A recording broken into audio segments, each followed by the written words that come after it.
से राज में जिनके वचन सहायक होते हैं, उन्हीं वीर प्रभु के चरणों में नमस्कार हम करें।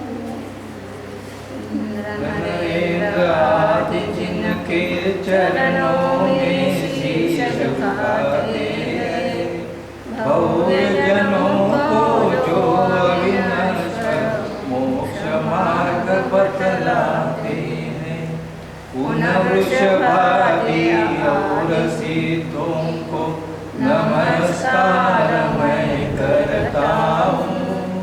उपाध्याय आचार्य तथा मुनियों को शीश नमाता रहे सदा जयवंत जिनेश्वर का शासन जगहितकारी, जो निर्दोष तथा मुनिगण से वंदित है जग में भारी। आदि अंत से रहित सदा ही त्रिभुवन जन को सुखकारी, और महामिथ्यात्व संतम सका है जो विनाश का। पंचाध्याय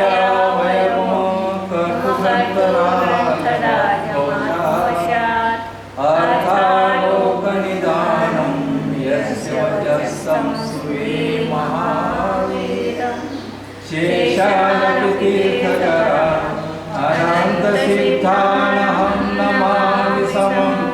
धर्माचार्याय साधु विशिष्टं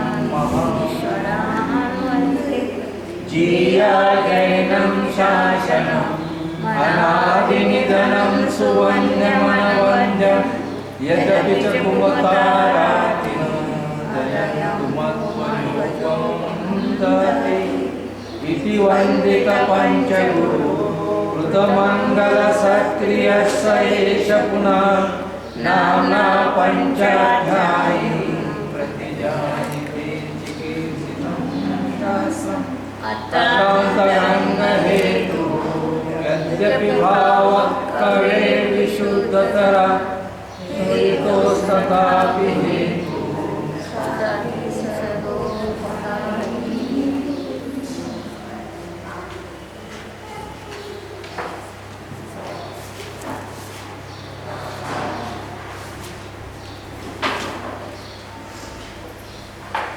गाथा 466। ततस्सिद्धमिदं सम्यक् युक्तिस्वानुभवात्मः सम्यक्त्वेनाविनाभूतम् अस्त्यास्तिक्यं गुणो महान्।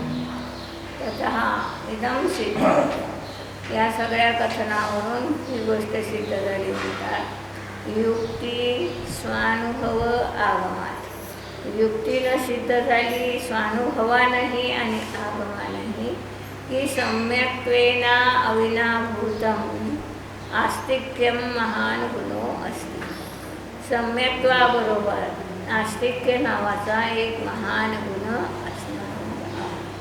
म्हणजे सरळ नक्की केलं की आस्तिक्य, खरं आस्तिक्य सम्यक दृष्टीच्या जीवनातच असणार।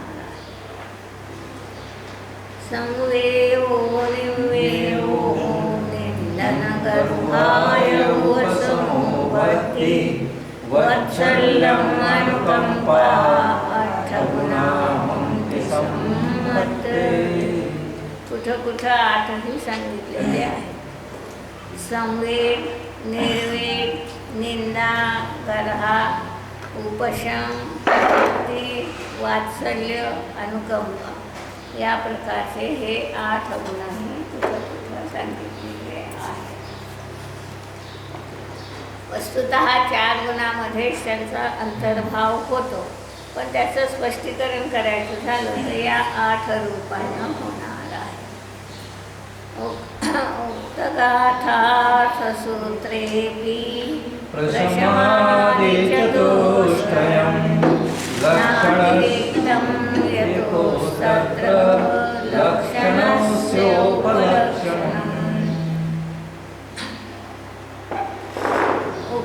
गाथा सूत्रे अपि, वरच्या गाथे सांगितल्या सूत्राप्रमाणे पहिले जे सांगितलं होतं प्रशमादि चतुष्टयम, सम्यक्त्वाचे 4 गुण सांगितले होते. प्रशम, संवेग, अनुकंपा आणि आस्तिक्य. त्या 4 गुणाचे हे जे 4 गुण आले जास्तीचे, हे काय झाले म्हणतात उपलक्षण आहे. ते सम्यक्त्वाचे लक्षण झाले. प्रशम, संवेग, अनुकंपा, आस्तिक्य. आणि त्याचे लक्षण, प्रशमाचं लक्षण काय, संवेगाचं लक्षण काय, या रूपानं हे पुन्हा 4 आलेले असणार. उपलक्षण म्हणजे या 4 याच्यातच समाविष्ट आहे. त्याचं स्पष्टीकरण किंवा त्याचंच पुन्हा दाखवणारा भाग. उपलक्षण म्हणजे त्याचं पुन्हा लक्षण झालं. प्रशम लक्षण कुणाचं झालं, सम्यक्ताचं. आणि हे प्रशमाचं लक्षण झालं. सम्यक्त्वाचंच होतं. हो, पण म्हणून उपलक्षण झालं ना. तुम्ही पर्यायाने शब्द ठेवला. वस्तुतः लक्षण कोणतं होतं, सम्यक्ताचं प्रशम. हां, मग त्याचं उपलक्षण, त्याचा खुलासा काय केला. संवेग म्हणजे काय, निर्वेग आला, त्याच्यात भक्ती आली. तर हे सगळे त्याचे मग उपलक्षणं झाले. त्याचं स्पष्टीकरण म्हणा, त्याच्यातच सामावलेले म्हणा, एकाच. ना अतिरिक्तम यतः अस्ति लक्षणस्य उपलक्षणम. ते वस्तुतः 4च आहे, अधिक नाही. परंतु या गाथेमध्ये सांगितलेले जे लक्षणं आहे ते कसे म्हणतात, अस्ति अत्र लक्षणस्य उपलक्षणम. हे लक्षणाचे उपलक्षण आहे.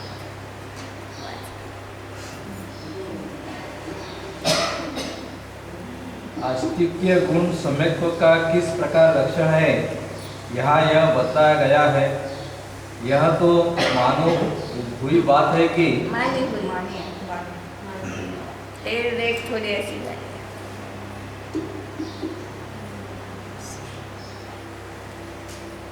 मानी हुई बात है कि जिस दिशा में मनुष्य बढ़ना चाहता है उसके अस्तित्व को स्वीकार किए बिना वह आगे नहीं बढ़ सकता.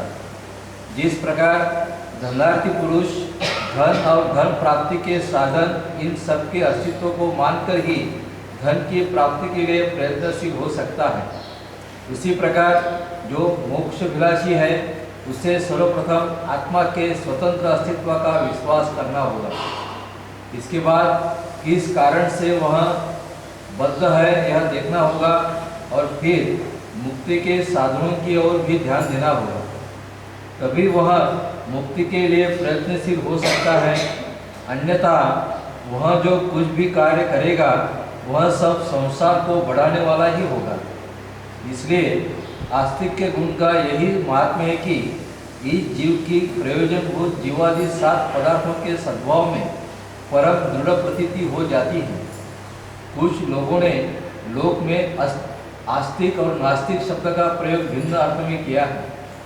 वैदिकों का मत है कि जो वेद को नहीं मानते हैं वे नास्तिक हैं और वेद को मानने वाले आस्तिक हैं. इसके आगे ईश्वर की कल्पना प्रमुख रूप से रूढ़ होने पर यह माना जाने लगा कि ईश्वर को मानने वाले आस्तिक हैं और न मानने वाले नास्तिक हैं. इस प्रकार हम देखते हैं कि यद्यपि आस्तिक शब्द का प्रयोग अनेक प्रकार से हुआ, पर यहाँ पर जो स्व को मानने वाला है उसी को ध्यान में रखकर आस्तिक शब्द का प्रयोग किया गया है. ईश्वर और वेद पर है. ईश्वर और वेद पर है. ईश्वर और वेद पर है. याच्याशी आस्तिक कैसी काही समस्या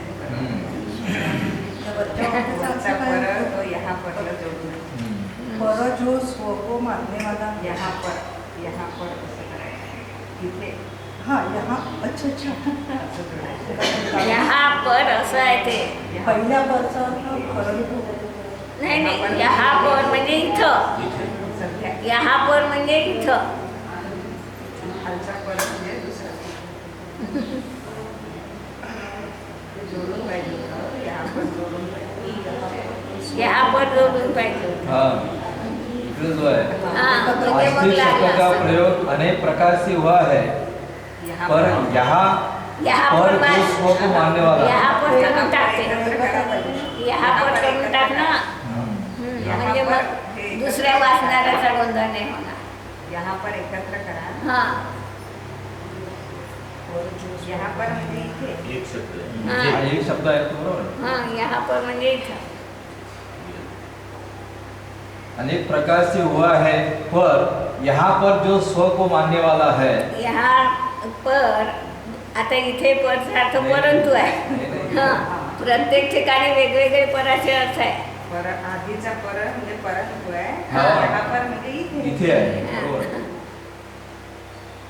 उसी को ध्यान में रखकर आस्तिक शब्द का प्रयोग किया है. ईश्वर और वे पर है.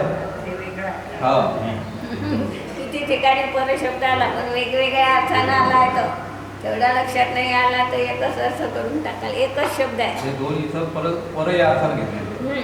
आता हे ईश्वर आणि वेद हे परद्रव्य आहे. उनसे जीवात्मा का कोई प्रयोजन नहीं. मुख्य प्रयोजन तो स्वात्म तत्व के स्वीकार से है. जो यह मानता है कि ईश्वर नहीं है तो उससे क्या बिगड़ने वाला है. मुख्य बिगाड़ तो अपने अस्तित्व को न मानने से ही होगा.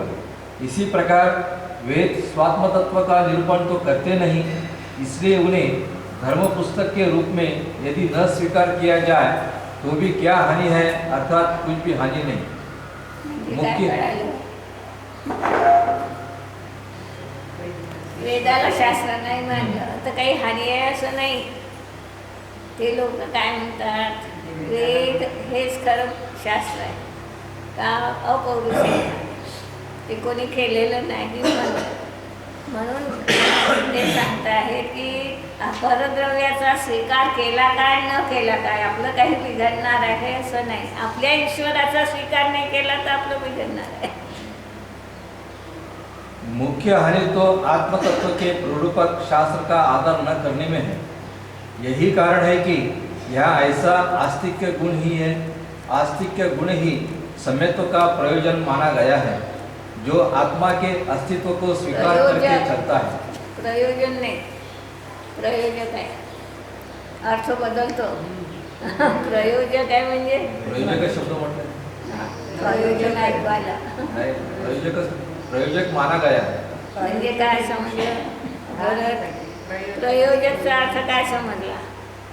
प्रयोजन करणार आहे. हा?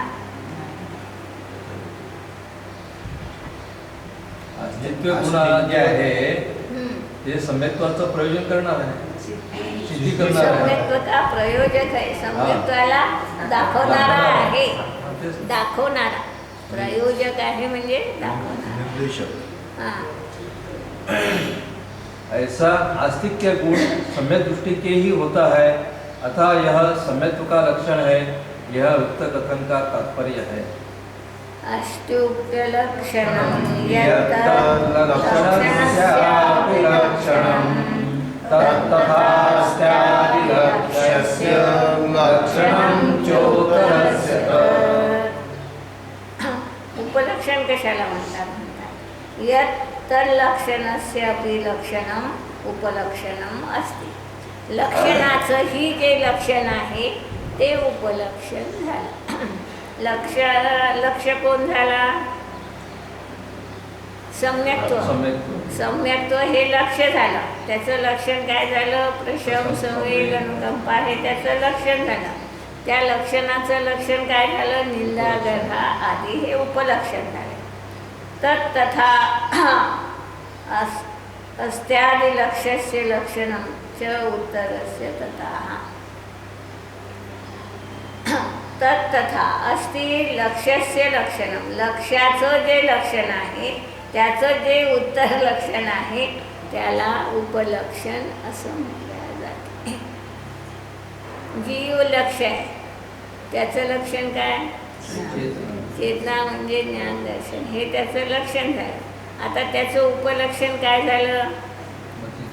मतिज्ञान म्हणा केवल ज्ञान म्हणा हे त्याचं उपलक्षण. यथा सम्यक्त्वभावस्य संवेगो लक्षणं मनः स च उपलक्ष्यते भक्त्या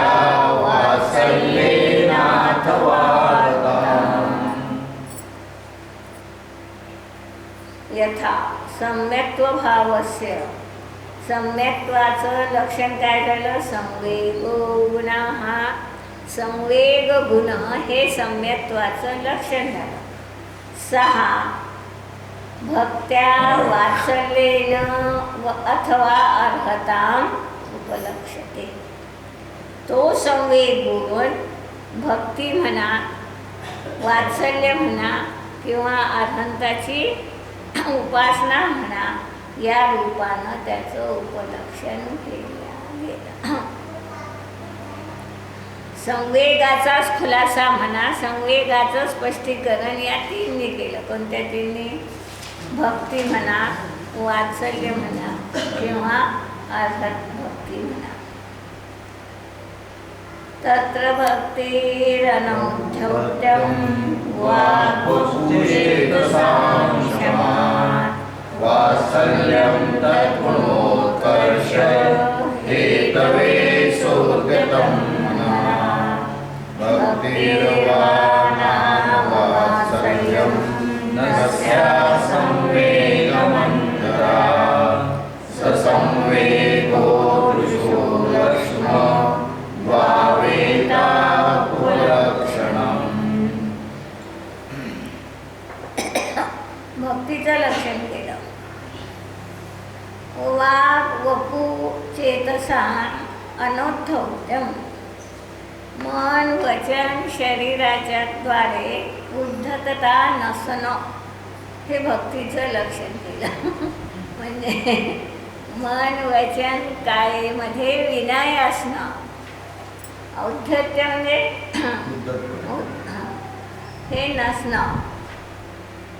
शमात दुसरं आहे उपशम, हेही त्याचं लक्षण केलं. तर शांत परिणामी असणं हे भक्तीचं लक्षण झालं. वात्सल्य काय झालं म्हणतात? तद्गुणोत्कर्ष हेतवे सोद्यतं म्हणा. हां, त्या सम्यक्त्वाच्या गुणासाठी. तद हा शब्द आला सम्यक्त्वासाठी. तर सम्यक्त्वाच्या गुणाच्या उत्कर्षाच्या म्हणजे जे काही कारणं असतील त्या कारणामध्ये उद्यतम मनः वात्सल्यम. वात्सल्य काय झालं?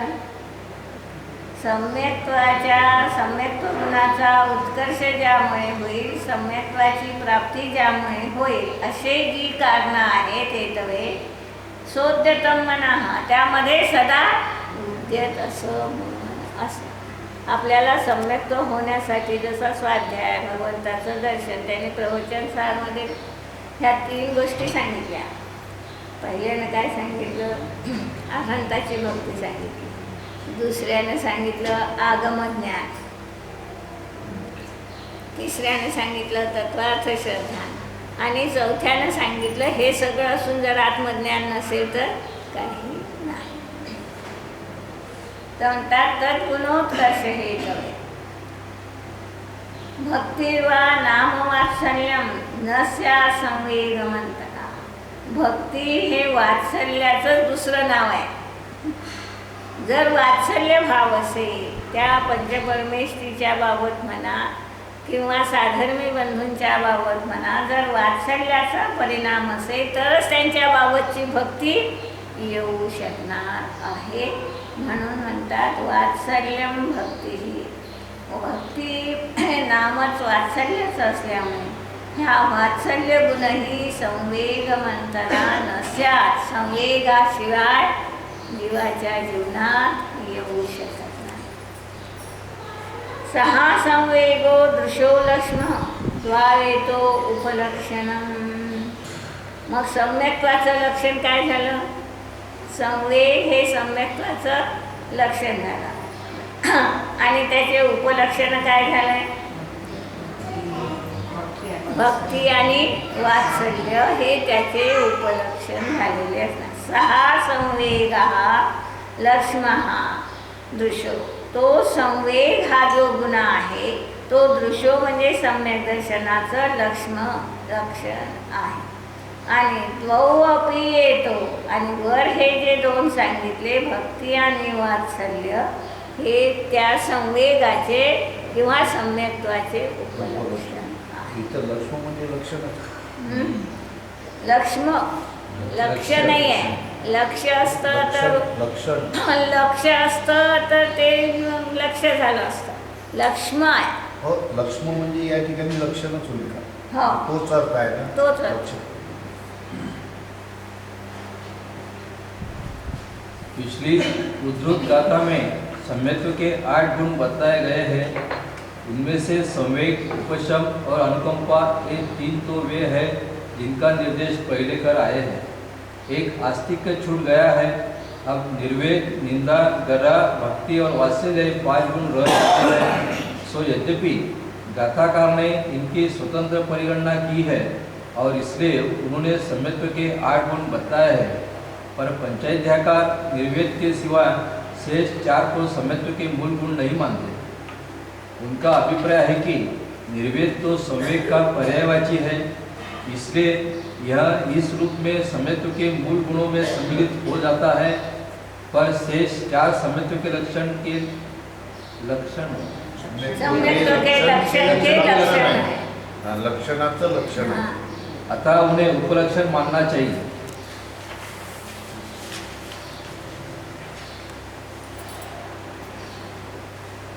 प्रकृति में भक्ति और वात्सल्य एक किस प्रकार सम्यत्व के लक्षण है, इस बात का खुलासा किया गया है. जैसा कि ग्रंथकार पहले बताए हैं, प्रशम, संवेग, अनुकंपा और आस्तिक्य ये 4 सम्यत्व के लक्षण हैं और इनमें से संवेग गुण की अभिव्यक्ति भक्ति और वात्सल्य से होती है, या जहाँ संवेग गुण होता है वहाँ भक्ति और वात्सल्य अवश्य होते हैं, इसलिए ये सम्यत्व के उपलक्षण है. अपने लक्ष्य के प्रति नम्र वर्तन का नाम भक्ति है और मन का झुकाव सदा उस और रहना वात्सल्य है. ये दोनों गुण संवेग के बिना नहीं हो सकते, इसलिए ये मूल में संवेग के लक्षण माने गए हैं. और यह बात बहुत कुछ अंश में ठीक भी है, क्योंकि धर्म का फल और परमेष्टि इनमें प्रीति के होने पर उनमें भक्ति और वात्सल्यता चालते. वत्सलता न हो यह कैसे हो सकता है? यद्यपि वर्तमान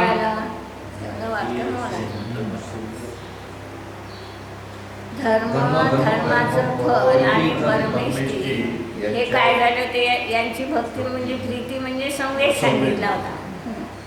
तर प्रीती के होणे पर जर त्यांच्याबाबत प्रीती असेल आपल्या जीवनात, वात्सल्य राहणार असेल, हां, भक्ती आणि वात्सल्य होणार नाही असं शक्यच नाही.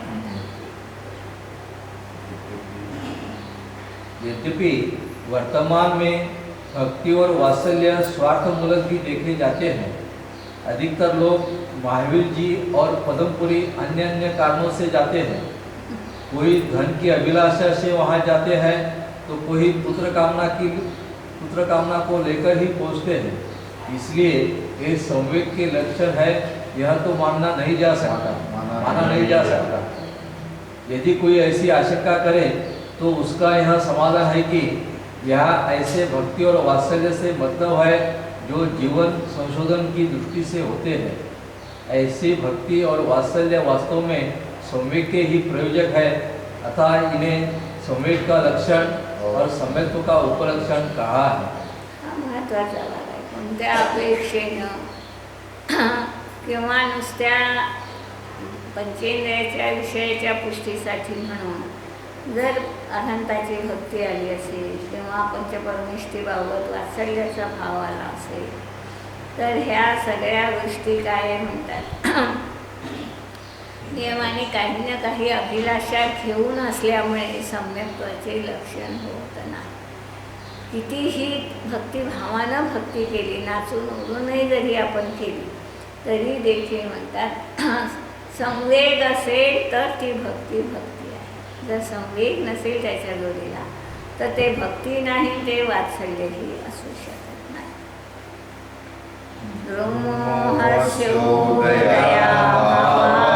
प्रसिद्ध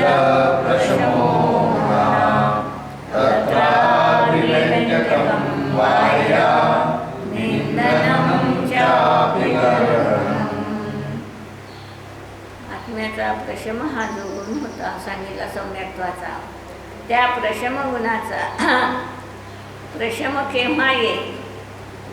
कषायाची शांतता शब्दशः जर अर्थ केला तर कषायाची शांतता प्रशम होईल. केवळ शांत नाही म्हटलं, प्रशम म्हटलं तर तो प्रशम जो होईल म्हणतात तो दृंमोहस्योदया भावा, दर्शन मोहण्याच्या उदयाचा अभाव असताना जी कषायाची मंदता आहे तितका असेल. कषायाची मंदता मिथ्या दृष्टीच्या जीवनातही असते. शुक्ललेश आहे म्हणजे कषायाची मंदता त्यालाही होते. म्हणून द्रव्योहास्योदया भावात प्रसिद्ध हा प्रसमो गुणः, दर्शन मुन्याच्या उदयाचा अभाव असताना जो प्रशम गुण आहे तो प्रसिद्ध. तत्र अभिव्यंजकाः, त्या प्रशम गुणाला स्पष्ट करणारं असे बाह्य लक्षण काय आहे? निंदनम गर्हनम चापी, आपली स्वतःची निंदा आणि गर्हा करणं, दुसऱ्याची नाही. काय झालं? आपली निंदा कोण करतं? तेच नाही. कोण नाही करणार? आपली निंदा करता येणं हाच धर्म आहे. दुसऱ्याची निंदा करणं तर अधर्मच आहे. तो तर करतच आलो भोवा भोगी. दुसऱ्याची निंदा, आपली निंदा करता येणं हाच खरा धर्म आहे. ते बाह्य असल्यामुळे असं हे बाह्य लक्षण आहे. हे बाह्य लक्षण आहे म्हणजे हे असं म्हणून सम्यक तो असेलच हा नियम नाही. तर निंदनम गर्भनम, आपली निंदा गर्भेमध्ये अंतर दोन प्रकारचं आहे. स्वतःच्याच ठिकाणी निंदा करणं आणि गुरूंजवळ जाऊन आपले दोष सांगणं ही गर्भ. हे त्या कोणाचे व्यंजक झाले. जर प्रशम गुण असेल तरच त्याच्या जीवनात आपल्या स्वतःच्या निंदेसाठी तो तत्पर होऊ शकतो, आपली गराही करू शकतो. प्रशम गुण नसेल तर आपला निंदा तो करू शकत नाही. म्हणून मुनी लोकांना ती सवय लागली असते. आहार करून गेल्यानंतर किंवा जेव्हा जेव्हा ते प्रतिक्रमण करतात सकाळी संध्याकाळी, तेव्हा त्यांनी प्रत्येकाने आपण कुठं चुकलो हे आचार्यांना सांगावं लागतं. आज माझ्या जीवनात आहार करून गेल्यावरही त्यांना सांगावं लागतं की आहारातही माझ्या जीवनात काय भाव आला, कोणती चूक झाली, मनानं वचनानं काय नाही, त्यांना निवेदन करावं. तर म्हणून ते ग्रहण झालं की गुरुसाक्षीपूर्वक हे करणं ग्रहण झालं. आता जेव्हा गुरु नसतील, कोणी नसेल तर स्वतःही तो आपली निंदा करू शकेल की आज हे माझ्याकडून घडलं, हे चुकीचं आहे. तर ही गोष्ट येईल कुणाच्या जीवनात म्हणतात? सम्यक दृष्टीच्या जीवनात येऊ शकते. आपल्या स्वतःचे दोष पाहणं, मिथ्या दृष्टी आपले दोष नाही पाहू शकणार. निंदनम तत्र दुर्वायो रागालो दुष्टकर्मणि पश्चात्तापो बन्धो नापेक्षो नाप्युपेक्षिता. निंदन कुणाला म्हणतात? दुर्वारः रागालो दुष्टकर्मणी, राग अधिक दुष्टकर्मांचा जो सद्भाव आहे किंवा जो बंध आहे, म्हणून दुष्टकर्मणी रागाधो बंधो दुर्वारः. हा जो काही पापकर्म मी बांधले आहेत, ह्या पापकर्माचा अनुभागही तसा दुःखद आहे अशा प्रकारची त्याबाबत विचार करणं, किंवा त्यामुळे होणारे आपले जे रागद्वेषाधिक विकार भाव आहे, हे माझ्या जीवनात आलेले विकार भावही चुकीचे आहे, वाईट आहे, निंद करण्यालायक आहे, हे तो म्हणणार आहे. पश्चाताप करो, तो नियमाने त्याबाबत काय करणार आहे? त्याला पश्चाताप होईल. निंदाचा खरा अर्थ पश्चाताप. आपल्या हातून जे जे काही घडलं आहे ते चुकीचं आहे याचा पश्चाताप व्हायला पाहिजे. होतो सगळ्यांनाच, पण तो होतो तो वेळेवर झाला किंवा लगेच झाला तर तो उपयोगाचा होतो.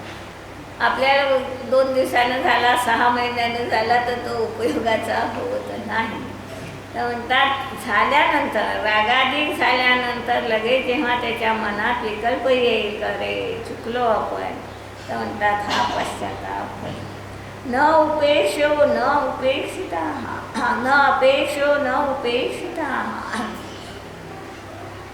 तर म्हणतात हा जो बंध आहे किंवा परद्रव्याच्या होणाऱ्या प्रक्रिया आहे त्या उपेक्षणीयही नाही, त्याचं म्हणजे त्यागही करू शकत नाही आणि त्याचं ग्रहणही नीट करू शकत नाही. अशी प्रक्रिया जेव्हा येते तेव्हा पश्चाताप करणं निंदन आहे. ते जे काही बंध आहे रागाधिकही कसे आहे म्हणतात, वस्तुतः कसे आहे, तसे पाहिलं तर रागाधिक सोडण्यालायक आहे हे आहे. आणि वास्तविकरित्या पाहिलं तर रागाधिकही ज्ञेयच आहे. आपण 2 दृष्टीने त्या रागाधिकाकडे पाहणार आहोत. विकृती आहे म्हणून हे आहे हेही म्हटलं जाईल, पण वस्तुतः जर पाहिलं तर ते ज्ञेयच आहे, जाणण्यायोग्यच आहे. म्हणून त्याची उपेक्षाही नाही, अपेक्षाही असणार नाही.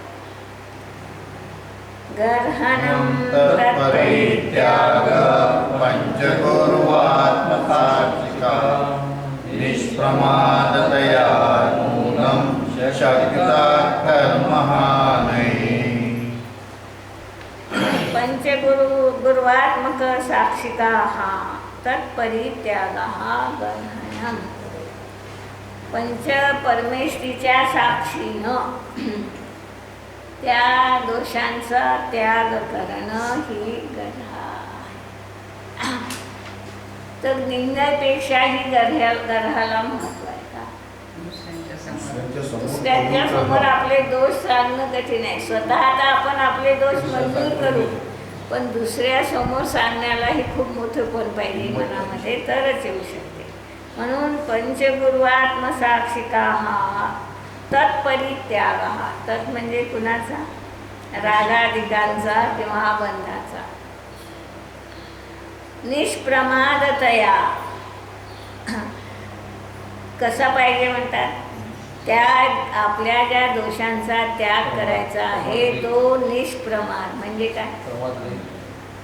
कोणत्याही प्रकारचं झाकझूक करून नाही, बदलवून सांगणं. आधी असं ते सगळं असते त्यांच्या ह्याच्यात की पहिल्यानं गुरूंची खूप सेवा करायची आणि मग हळूच सांगून टाकायचं तो की गुरु जेव्हा आता आपल्यावर कृपारूप झाले आहे मग तेव्हा ते काय करते, तेवढा विचार त्या दोषाचा करणार नाही किंवा हळूच सांगून टाकायचे वगैरे. हा जो प्रकार आहे त्यामध्ये प्रमाद आहे.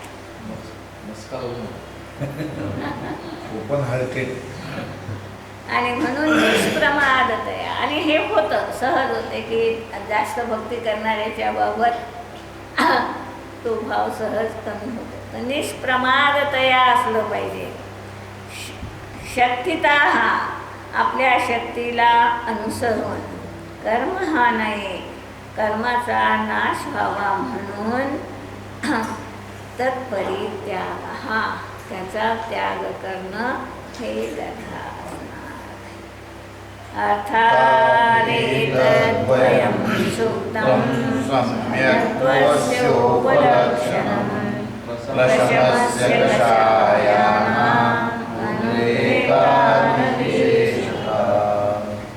एतद्वयं हे जे निंदा आणि गर्हा ही जी 2 लक्षणं केली, ही लक्षणं सम्यक्त्वाचं उपलक्षण झालं आणि प्रशमाचं लक्षण झालं. काय झालं? सम्यक्त्वाचं उपलक्षण झालं आणि प्रशमाचं लक्षण झालं. प्रशमस्य कषायानाम अनुद्रेकात अविशेषतः. निंदा आणि गर्हा करण्याचा जो भाव येईल, आपल्याच दोष आपल्याच मुखानं सांगणं, आपल्याजवळ आपल्या दोषांची आलोचना करणं हा भाग कशायाच्या मंदतेशिवाय येऊ शकणार नाही. तोही केव्हा? कशायाची मंदता तर मिथ्यादृष्टी जवळी आहे, परंतु सम्यक्त्व सहित असणारी कशायाची मंदता असेल तरच म्हणतात निंदा आणि गढा करण्याचा भाव आहे. कषायानाम अनुद्रेकात, कषायाचा अनुद्रेक असला पाहिजे, म्हणजे कषायाचा तीव्र उदय नसतानाच अविशेषतः. कषायाचा तीव्र उदय नसणं म्हणजेच प्रशम, आणि हा प्रशम जेव्हा असेल तेव्हाच आपली निंदा किंवा गढा करण्याचा भाव तेव्हा येऊ शकतो. शेषमुक्तं यथाम्नायात् ज्ञातव्यं परमागमात् आगमाभ्ये परम्पारं मातुगन्तु क्षमकथम्. शेषम उक्तम यथाम्नायात् परमागमात् ज्ञातव्यम्. बाकीचं जे जे काही गुणांचं वर्णन आहे म्हणतात, म्हणजे याही गुणाचं जे अधिक वर्णन आहे ते मी नाही सांगू शकलो. आणि जे आपली कबुली देत आहेत की यथाम्नाया, आम्नायाला अनुसरून किंवा परमागमाला अनुसरून ज्ञातव्यम, समजून घ्या. आगमाब्धे परंपारम, महान आगम समुद्रामध्ये पार होणं मातृगा क्षमा कथम, मी त्यामध्ये समर्थ कसा होऊ शकणार आहे. आगम कसं आहे? आगम अगाध सिंधू, अगाध अशा प्रकारचा समुद्र आहे आगम म्हणजे. मग त्याला पार करणं तर शक्यच नाही म्हणतात माझ्यासारख्याला. आणि म्हणून मी जेवढं मला ज्ञात होतं तेवढंच सांगू शकलो. बाकीचं जे काही त्याचं विशेष स्पष्टीकरण आहे ते आगमानं समजून घ्या. प्रशम गुण के प्रकट होने में मुख्यतया अनंतानुबंधी का अभाव प्रयोजक है. निंदा और गर्रा एक गुण भी कषाय के अभाव से होते हैं. इसी से इन्हें प्रशम गुण का लक्षण और सम्यत्व का उपलक्षण बताया है. अपनी कर्म निमित्तक वर्तमान दुरवस्था पर पश्चाताप करना निंदा है और रागादि भावों के त्याग के लिए प्रयत्नशील होना गर्रा है. इनसे प्रशम गुण की अभिव्यक्ति होकर सम्यक्त्व पुष्ट होता है, इसमें संदेह नहीं. मूळ सम्यत्वाचे गुण 8 जे आहेत, 8 अंग आपण ज्याला म्हणतो, ही 8 अंग त्याची खरी लक्षण. त्या लक्षणाचं लक्षण प्रशम संवेग अनुकंपा हे त्याचं उपलक्षण आहे वस्तुतः. आणि त्या उपलक्षणाचं हे उपलक्षण आहे निंदा गढा वगैरे. काय झालं मी काय बोलली नाही. सम्यक्त्वाचं लक्षण 8 अंग. ते 8 अंगाशिवाय सम्यक्त्व राहणारच नाही. सम्यक्त्व असेल तिथं 8 अंग असल्याशिवाय राहणार नाही.